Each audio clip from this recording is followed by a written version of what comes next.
All right, so at this point, we have a question and answer section from a sim player who offered to be interviewed, and he does not claim to represent the sim community as a whole.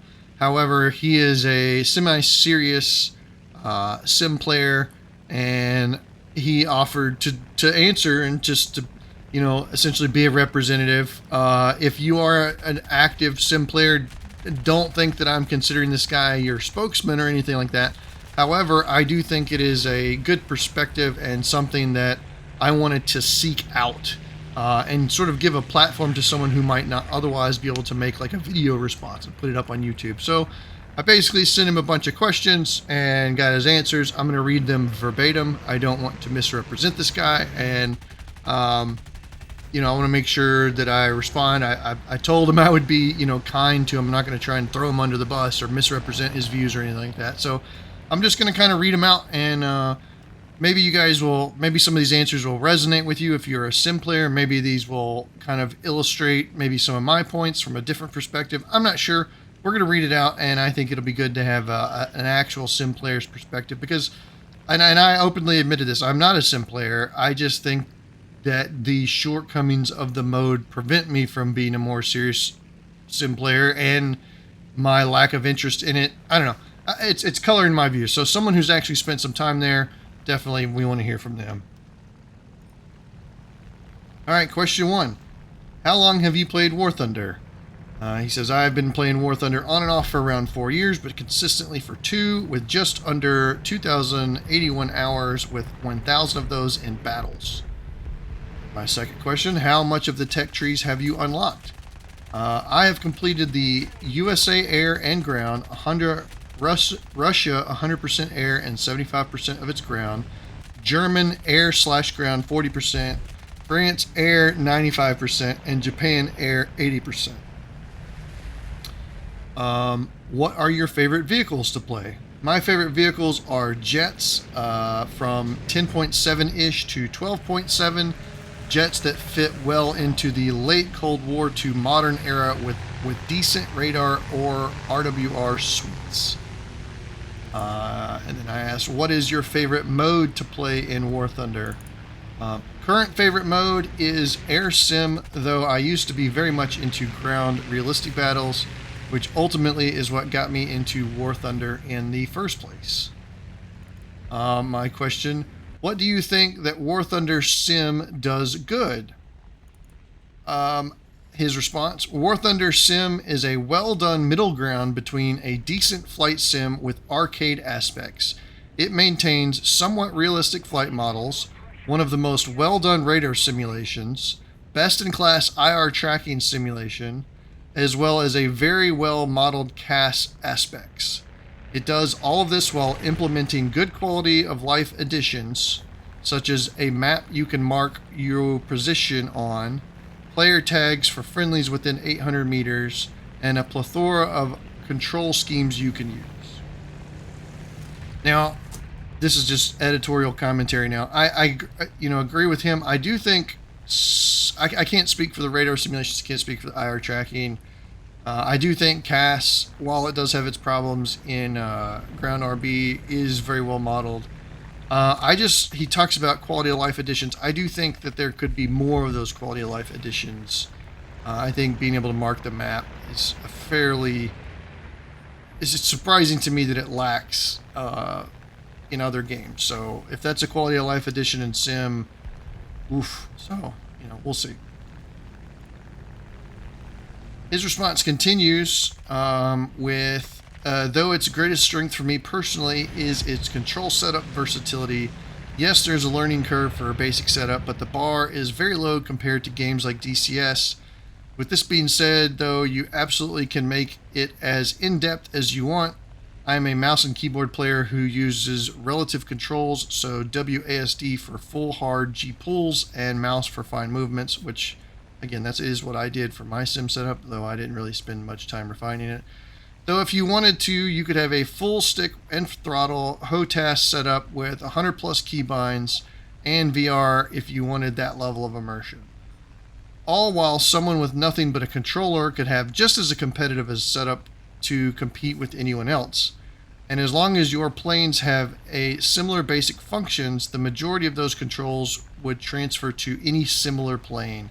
This means, theoretically, anyone with almost any control setup with enough time and refinement could compete evenly with anyone else, all while maintaining a great sense of immersion and replayability. And I do think the crossplay really is something that I haven't even highlighted in my other videos, but crossplay is an incredible benefit that War Thunder brings. And the joystick being controllers that like PlayStation, Xbox guys already use, that's certainly a benefit and something I think they might have an advantage on trying to get into sim versus a mouse and keyboard player. Where would you like to see improvement in War Thunder Sim? Larger maps, first off, this would primarily benefit top tier jets when Fox 3 missiles arrive. Personally, I think Sim is in a very good spot with the recent BR bracket changes were hugely beneficial. To avoid generalizing an entire culture, most bots seem to have Chinese names, so re-adding Chinese servers could be beneficial, though that is a double-edged sword, as we would also lose a portion of competitive players in an already relatively small community. Yeah, that is one of the things I touched on in my videos about the botting and, the small lobbies and how that creates challenges, so he's not oblivious to those challenges. Do you think you represent a typical War Thunder sim player? His response, I don't feel comfortable representing, quotes, really anyone other than myself, though I would like to think most semi-competitive air sim players share most of my opinions, though just like RB, air sim is still a semi-split community. Some love to play props, some Korean War early jets, and some Gen 3 and some Gen 4. The group I closest relate to would be the competitive PvP rank 7 and rank 8 air sim player, which I would imagine is close to a majority, maybe another majority being the same playstyle but in prop fighters. Interesting. I did not know that there was, a split community around the props. I have not seen any of the competitive PvP for props. It makes sense though. I mean, you do see those videos around. How do you think Gaijin could prevent botting or, quote, low effort play in sim, aka event grinding, or should they? And this is basically like, what do you think Gaijin should do to prevent me from going in, playing sim, basically farming the bases and not really caring about the mode? Alright, so his response, preventing botting in air sim is nearly impossible, which would be the case with any enduring confrontation mode, realistic battles included. This is only unique to sim since it's the only one with enduring confrontation, other than the occasional naval enduring confrontation game. Do I like that bots are known for playing my favorite game mode? Not really, though it's not a huge deal to me. There are still plenty of matches out there that the PvE and bot players stay away from where I can hop in and PvP. Usually when they see a PvP heavy match, they won't stick around. Even still, while they look at it as easy mission point grinding, bombing, and rocketing airfields, I look at it as easy mission grinding, killing these bot players. It's sort of a win-win for me, though I absolutely understand why it pisses so many people off. I'm probably more of an opportunist than most in this aspect, and I am aware of that. The easiest fix, just lessen the mission score from scoring hits on the airfields. No one does that other than the bots, what we call zombers. Gaijin knows this, and they aren't idiots, and the fix is right in front of them, but again, it's almost like a change in pace for some of the PvP community. For example, the Sim Squadron I'm in will host kill event competitions to see who can score the most zomber kills during an event, sometimes with a team sometimes with a Steam gift card prize. Yes, it's not a perfect situation, but the community has at least learned to cope with it positively. That's pretty cool. I mean, if you're going to deal with it through the gameplay modes, sure, fine. I seems fun. But I do think that Gaijin should just make a change. Like the airfield, every time I did it in the event, I would get comments like, Gaijin's going to nerf this. You guys are ruined. Like the Gaijin's known about this for 2+ years and they just don't do anything about it. So I don't know why, but I wish they would. Do you think Sim is better or worse? Or the way I phrased the question was, do you think Sim is better during events or worse? I don't think Sim is better or worse during the events. Like I mentioned earlier, it gives me a break from the super sweaty dogfight every match and can allow me to just chill out and kill some zombers. Though by the time it's over, it feels good to get back to the competitive side. Fair enough. Sounds reasonable. What is your greatest frustration with Gaijin? My greatest issues with Gaijin is the reliance to an Okay, let me start this over. My greatest issue with Gaijin is the reliance to a incredibly grindy game that they have created for themselves. Someone who enjoys the very top level jets, this makes it very difficult for my friends to play with me. This means they either need to spend hours and hours grinding just to get there, or spend money and still tons of time. I truly enjoy this game. I really think it's one of the best out there. I enjoy playing it with my friends. I just wish it was easier for the rest to play it with me. The sim community in top tier is pretty small compared to the rest of the game.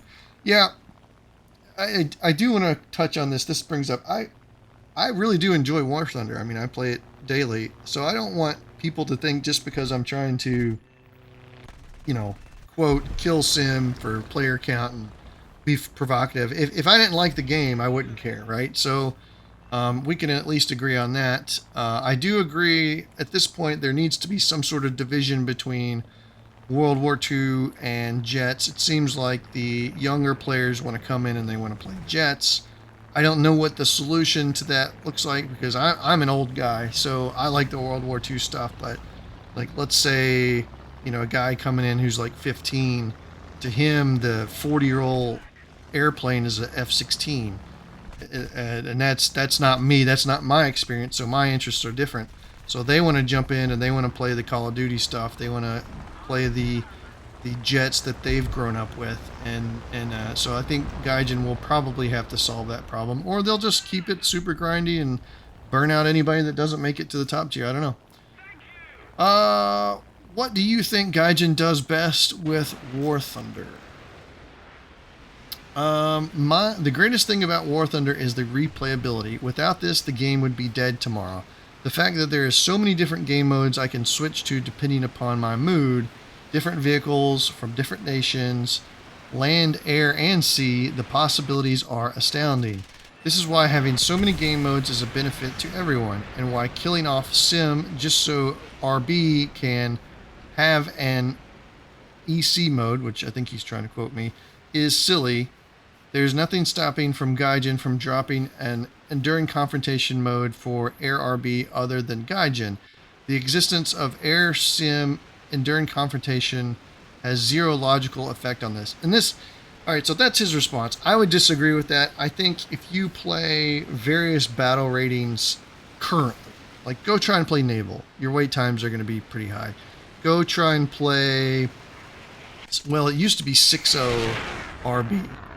One of those, there are dead BR range brackets. And queue times is what I think Gaijin is most concerned with. So, and I've seen this in other sports that I've been involved in where you create this over too many categories. And the categories would happen with modes. And you don't want to play in a tournament with like 2 other players. And this is, I'm mixing sort of things. Like in my other experience, you can have 20 people and every 2 people have a mode that they compete in. So you're like one of 2, and no one wants to do that. They want to generally, I would think, competitive people want to be in a set of 10. Like 10 people in this mode, 10 people in this. So the more modes you introduce, the more you dilute the player count in your existing modes. And I think that's where Gaijin is most concerned with. They do not want to increase their queue times. And I think, as mentioned in the other video, to their detriment.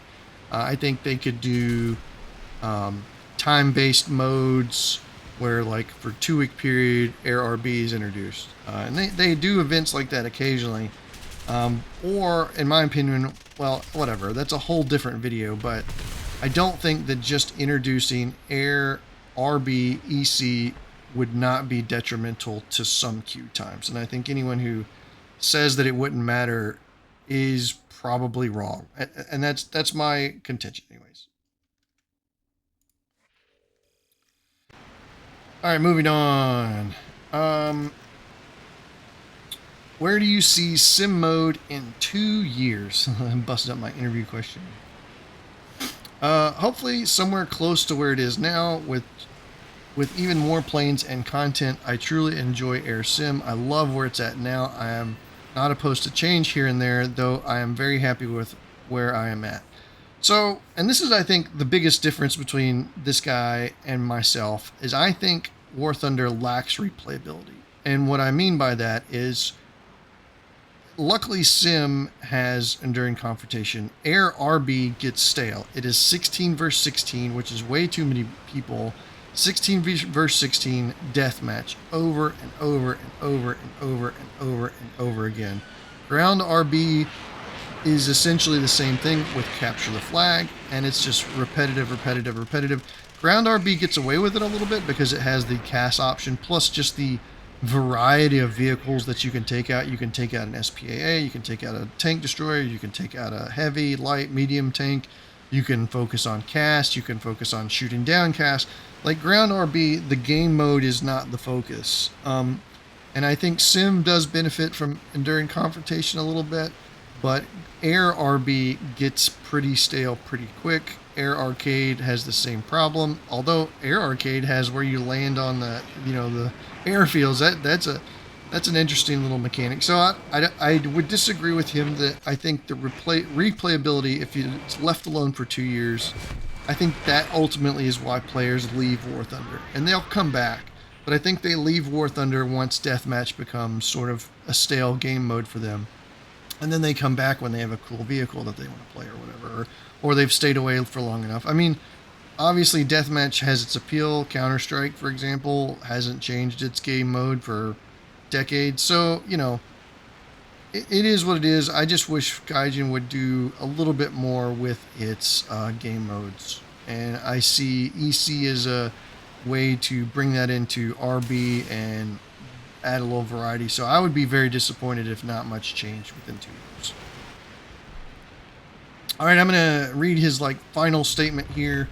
To address the premise of your video, to kill off an entire community is just not a realistic fix to Air RB.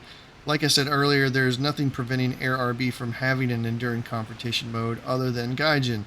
To kill off the Air Sim community so they could, quote, be honest with themselves and go play games like DCS and IL2 does nothing other than make the community as a whole smaller. And I have come around on the idea that the Sim Light that Gaijin provides is a hole in the market that they are serving. I just wish it would be further improved. And that's my commentary on his response. Let's see if he says something like that. So War Thunder Sim is such a different game from things like DCS and IL2. People love to compare it to. It may not be as immersive as DCS's interactive cockpits and MDFs, but it does some things better than DCS could even dream. For example, the IR guidance and countermeasure simulation. While DCS still uses a dice roll system on if your missile will be flared or not. Oof, that's kind of rough. War Thunder properly models a missile guidance system with heat values for different engines on different planes and heat values for countermeasures. All of this while being free. To be transparent, I have spent hundreds of dollars on this game, so I do have a stake in Nations. Oh, in the game. I do have a stake in the game, but a single plane in DCS could cost me up to $70. Maps cost money. The amount you could spend on DCS is just as high as War Thunder, although I can switch between multiple planes from multiple nations and theoretically not spend a penny, all while still having a truly well-made flight sim. He actually provided his player card just, to show that he's legit. And he says, if you want my player card and basic sim stats here, and I'm seriously mean this, if you ever want to dip your toes into sim, let me know. I'm happy to teach and play alongside. And then this is funny, and I appreciate, I respect this, but he says, and if you have any other questions, please let me know. Anything you want to follow up on or whatever, I am generally a pretty chill guy, despite the hostility in my comment, quote, which I still stand by. Yeah, so, I mean, he caught my attention in the comments because he was like, you're an idiot, but if you want to interview, I can set you right. And I like I said, I respect it. So, but that is some questions and answers from a serious sim player, semi-serious sim PvP enjoyer at Top Tier, to kind of paraphrase his answers. But yeah, so to kind of wrap this all up, and I hopefully you're still here. It's probably rambling on, probably way longer than it should be.